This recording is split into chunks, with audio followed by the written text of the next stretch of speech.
अब हम पढ़ेंगे concept of rotation of complex number. किसी भी कॉम्प्लेक्स नंबर का रोटेशन करते हैं तो z कोई भी कॉम्प्लेक्स नंबर है x प्लस आइटा y, और इसको हम इमेजनरी प्लेन में लिखते हैं या गाशियन प्लेन में लिखते हैं या आर्गेंट प्लेन में लिखते हैं।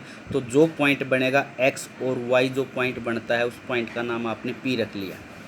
तो इस कॉम्प्लेक्स नंबर को हम इस फॉर्म में लिखते हैं r into cos theta plus iota sine theta. Polar form होती है जहाँ पर r उसका मैग्नीट्यूड होता है और थीटा उसका आर्ग्यूमेंट होता है। आर्ग्यूमेंट का मतलब उस कॉम्प्लेक्स नंबर ने पॉजिटिव x एक्सिस के साथ एंटी क्लॉकवाइज डायरेक्शन के अंदर जो एंगल बनाया वो आपके पास। तो r आपके पास क्या है, इस कॉम्प्लेक्स नंबर का मैग्नीट्यूड है, इसको मैग्नीट्यूड से लिख दिया। थीटा एंगल है तो एंगल से लिख दिया। तो z अगर आपके पास कोई भी कॉम्प्लेक्स नंबर है तो उसको हम लिखेंगे उसका मैग्नीट्यूड इंटू में e की पावर आइटा इंटू में एंगल। एंगल अब हम यहाँ पर अल्फ़ा लेके चलते हैं तो आ जाएगा e की पावर आइटा अल्फ़ा। अगर z कॉम्प्लेक्स नंबर ने, ये आपके पास देखिएगा कोई भी कॉम्प्लेक्स नंबर है, इसने x एक्सिस के साथ एंगल अल्फ़ा बनाया, इसकी जो लेंथ है वो अगर हम मैग्नीट्यूड आ जाएगी z का मैग्नीट्यूड, तो z वेक्टर को जैसे लिखते हैं ऐसे ही कॉम्प्लेक्स नंबर को लिखेंगे मोड z इंटू ई की power iota alpha Euler form के अंदर। अब हम इस कॉम्प्लेक्स नंबर को रोटेट करेंगे। कॉम्प्लेक्स नंबर का रोटेशन दो तरीके से होगा, या तो इसको रोटेट करते हैं इस डायरेक्शन में या इस डायरेक्शन में रोटेट करते हैं ओ पॉइंट को फिक्स रखकर। जो रोटेशन है इसके, जो रोटेशन है वो किसके अबाउट है, ओरिजिन। ओरिजिन को फिक्स रखकर आप ऐसे रोटेट कर सकते हैं या इसको आप ऐसे रोटेट कर सकते हैं। दो तरीके से रोटेट हम इसको कर सकते हैं। अगर इस तरीके से किया तो ये आपके पास कौन सी डायरेक्शन हो जाएगी, एंटी क्लॉकवाइज डायरेक्शन। एंगल बनेगा पॉजिटिव थीटा हमने मान लिया। अगर इसको इस डायरेक्शन में रोटेट करते हैं तो एंगल बनता आपके पास है नेगेटिव माइनस थीटा। तो हम पॉजिटिव डायरेक्शन के अंदर, एंटी क्लॉकवाइज डायरेक्शन के अंदर लेके चलते हैं, एंगल है पॉजिटिव। तो इस कॉम्प्लेक्स नंबर को ओरिजिन के अबाउट रोटेट करके z कोई भी कॉम्प्लेक्स नंबर है उसको z डैश तक हम लेके गए। कितने एंगल पे रोटेट किया है, थीटा एंगल के ऊपर रोटेट किया है। इतना रोटेशन किया है ना, ये कॉम्प्लेक्स नंबर था, इसको इतना रोटेट किया है। तो जो रोटेशन हो जाएगा आपके पास, रोटेशन होने के बाद जो कॉम्प्लेक्स नंबर आएगा उसका नाम आपने z डैश रख दिया। तो z डैश कॉम्प्लेक्स नंबर आपने निकालना है। तो इसको हम ऐसे भी कह सकते हैं, एक कॉम्प्लेक्स नंबर को दूसरे कॉम्प्लेक्स नंबर के साथ आपने कनेक्ट कर दिया विद ए पर्टिकुलर एंगल। किसी पर्टिकुलर एंगल के ऊपर एक कॉम्प्लेक्स नंबर दूसरे कॉम्प्लेक्स नंबर का रिलेशन है क्या बनेगा। हम इसके अंदर तीन केस लेके चलते हैं। पहला केस क्या होगा, हमने मान लिया ये जो है आपके पास है जो कॉम्प्लेक्स नंबर है इसकी जितनी लेंथ है रोटेशन करने के बाद जो कॉम्प्लेक्स नंबर है उसकी लेंथ सेम रखते हैं, सेम लेंथ रखते हैं। तो ये z डैश जो कॉम्प्लेक्स नंबर आपके पास क्या आएगा देखिए। तो किसी भी z डैश जो कॉम्प्लेक्स नंबर है, तो किसी भी कॉम्प्लेक्स नंबर को हम कैसे लिखते हैं, उस वेक्टर उस कॉम्प्लेक्स नंबर का मैग्नीट्यूड इंटू में e की पावर आइटा इंटू में एंगल। तो ये जो z डैश है इसका मैग्नीट्यूड इंटू में e की पावर आइटा एंगल। तो इस कॉम्प्लेक्स नंबर का एंगल x एक्सिस के साथ ये एंगल बनेगा जो कि ये और ये दोनों का सम है, तो अल्फ़ा प्लस थीटा आ जाएगा। तो इसको हम अलग अलग लिखेंगे, e की पावर आइटा अल्फ़ा इंटू में e की पावर आइटा थीटा। अब जो z डैश है आपके पास, केस हम क्या पहला लेके चल रहे हैं, जो z डैश आपके पास ये जो कॉम्प्लेक्स नंबर आए यहाँ से लेकर यहाँ तक ये लेंथ और ये लेंथ अगर हम इक्वल लेके चलते हैं तो इस लेंथ की जगह पे ये वैल्यू पुट कर देंगे हम, ठीक है। आगे इसको हम दो फैक्टर में बना लेंगे। अब ये जो वैल्यू है ये तो आपके पास z कॉम्प्लेक्स नंबर था ही, यहाँ से देखिएगा z complex number from equation 1 value put कर देंगे इंटू में e की पावर आइटा अल्फ़ा आ जाएगा। तो ये z डैश जो कॉम्प्लेक्स नंबर है, ये मैग्नीट्यूड नहीं है भाई, ये आपके पास z डैश जो कॉम्प्लेक्स नंबर है वो क्या आ जाएगा, z इंटू में e की पावर आइटा थीटा। तो कोई भी कॉम्प्लेक्स नंबर निकालना है आपने, जब एंगल π/3 के साथ रोटेट किया है तो क्या करेंगे, z जो पहले वाला कॉम्प्लेक्स नंबर था उसको हम किससे मल्टीप्लाई कर देंगे। मान लो 30 डिग्री रोटेट किया है तो कोस 30 प्लस आयटा साइन 30 से मल्टीप्लाई कर देंगे पहले वाले कॉम्प्लेक्स नंबर को, तो रोटेशन के बाद जो कॉम्प्लेक्स नंबर आया है जेड डैश वो आ जाएगा आपके पास। ठीक है, जैसे कि आपके पास है जैसे 1 + 2 आयटा कोई भी कॉम्प्लेक्स नंबर है, इसको एंटी क्लॉक वाई डायरेक्शन में 60 डिग्री रोटेट करते हैं। रोटेट करने के बाद जो कॉम्प्लेक्स नंबर आएगा वो क्या बनेगा, तो पहले वाला कॉम्प्लेक्स नंबर इनटू में कोस 60 प्लस आयटा साइन 60 के साथ मल्टीप्लाई कर देंगे, आंसर आ जाएगा। सेकंड केस हम लेके चलते हैं, कहता है Z1 आपके पास कोई भी कॉम्प्लेक्स नंबर है, इसको रोटेशन करके हम Z2 तक ले आए, लेकिन इसकी लेंथ आपके पास Z1 के बराबर है नहीं है। तो Z1 की लेंथ और Z2 की लेंथ अगर हम अलग अलग लेंथ लेके चलते हैं, ये कम भी हो सकती है ज़्यादा भी हो सकती है, तो ये कॉम्प्लेक्स नंबर कितना आएगा। तो इसको सोल्व करने के लिए हम सबसे पहले वाला कॉन्सेप्ट यूज़ करेंगे। इसको रोटेट करके इतने ही लेंथ का निकाल लेते हैं पहले। जब इतनी लेंथ का आ जाएगा तो बाकी लेंथ बढ़ानी है आपने, बाकी काम सेम रहेगा, एंगल सेम आ जाना है। तो Z1 को हम रोटेशन करके Z1 डैश तक पहुँचेंगे।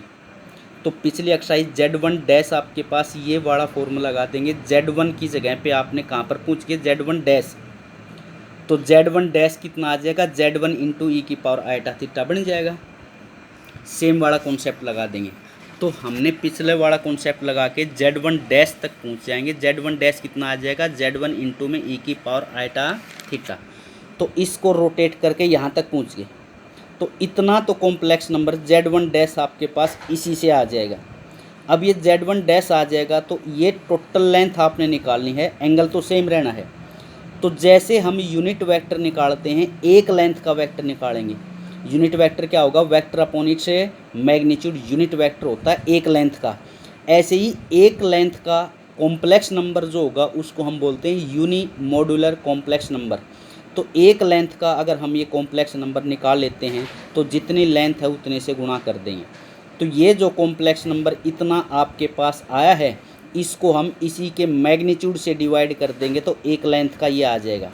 जब ये एक लेंथ का आ जाएगा तो इसको इस टोटल लेंथ से मल्टीप्लाई कर देंगे, Z2 के मैग्नीट्यूड से मल्टीप्लाई कर देंगे तो टोटल लेंथ आ जाएगी, जो कि Z2 कॉम्प्लेक्स नंबर आ जाएगा। तो ये वाला कॉन्सेप्ट देखने के लिए आपके पास क्या है, इसको हमने क्या कर दिया, यूनिट वेक्टर वाला फॉर्मूला अप्लाई कर दिया। ये था दोनों साइड में इसी के मैग्नीट्यूड से डिवाइड कर देंगे। तो ये वैल्यू आपके पास अब Z1 और Z1 डैश दोनों का मैग्नीट्यूड क्या होगा, इक्वल होगा। ये लेंथ और ये लेंथ आपके पास क्या है, इक्वल है। तो Z1 की लेंथ और Z1 डैश की लेंथ क्या है, इक्वल है। तो Z1 डैश की लेंथ की जगह पे Z1 की लेंथ रख देंगे, आगे यूं का यूं कर देंगे। तो ये यहाँ तक ये जो आपके पास निकाला है ये एक लेंथ का आ गया। अगर इस लेंथ को हम टोटल लेंथ से मल्टीप्लाई कर देते हैं, टोटल लेंथ आपके पास क्या है, OQ लेंथ है, इस OQ से मल्टीप्लाई कर देंगे। तो अगर इसको हम OQ से दोनों साइड में OQ से इसको भी OQ से मल्टीप्लाई कर देते हैं तो आपका आंसर आ जाएगा Z2 कॉम्प्लेक्स नंबर आ जाएगा। तो Z2 कॉम्प्लेक्स नंबर क्या आ जाएगा, इसको ये क्या है, यूनिमॉड्यूलर था, यूनिमॉड्यूलर को हमें OQ लेंथ से मल्टीप्लाई कर देंगे और OQ लेंथ क्या है, Z2 वेक्टर का मैग्नीट्यूड। तो Z2 वेक्टर के मैग्नीट्यूड से डिवाइड कर देंगे तो Z2 कॉम्प्लेक्स नंबर आ जाएगा। तो Z2 कॉम्प्लेक्स नंबर क्या आएगा, इसका मल्टीप्लेशन Z2 के मैग्नीट्यूड के साथ, तो इसका मल्टीप्लेशन Z2 के मैग्नीट्यूड के साथ कर दिया। अब राइट हैंड साइड ये बन जाएगी, इसका मल्टीप्लेशन Z2 के मैग्नीट्यूड के साथ, तो इसका मल्टीप्लेशन Z2 के मैग्नीट्यूड के साथ कर दिया। अब इसको इस साइड में ले जाएंगे, ठीक है, Z2 का मैग्नीट्यूड, ये आपके पास कॉम्प्लेक्स नंबर आ जाएगा। अब केस नंबर थर्ड है।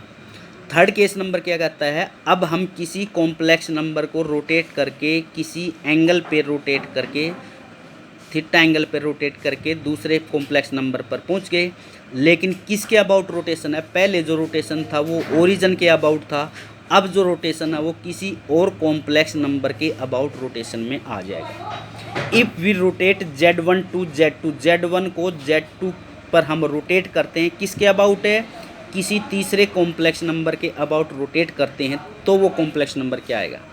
तो पहले ओरिजिन के अबाउट आपने रोटेट किया था, अब Z0 के अबाउट हम रोटेट करके चलते हैं। तो इस पॉइंट को यहाँ पर पहुँचाते हैं, इस ओरिजिन को Z0 आप Z1 कॉम्प्लेक्स नंबर मान लिया x1 plus iota y1, Z2 complex number x2 plus iota y2 और Z0 complex number x0 plus iota y naught complex number है।